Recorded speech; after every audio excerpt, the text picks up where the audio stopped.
When do I know to pick up the phone and call 911? Or when do I drive myself to the ER?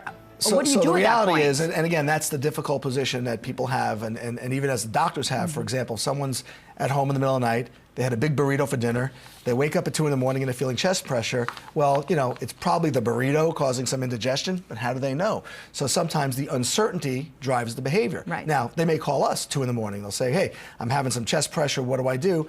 You know, over the phone, there's nothing we're ever going to be able to tell you. direct them to... Maybe the burrito, but what if we're wrong? So Yes. generally, calling the doctor in the middle of the night is the way we handle the uncertainty, and that's okay, it's part of the job, but rarely are we going to be able to tell someone over the phone what's happening, so the reality is you wind up going to the emergency room. Now, if you're really pretty sure it's not cardiac, and someone's with you, you can drive yourself to the emergency room because you're really looking for that reassurance.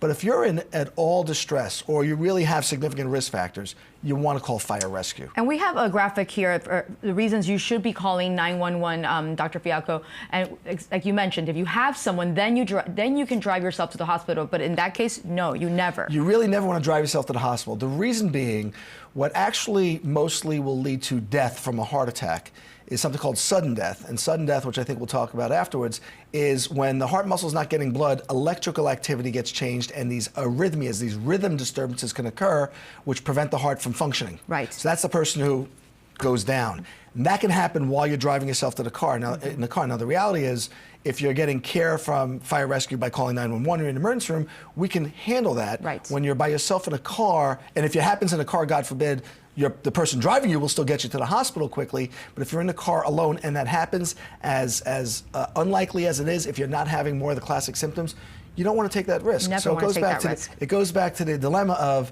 you know, I don't really think it's my heart, but I don't know. I can't get checked out anywhere easily. I got to go to the emergency room.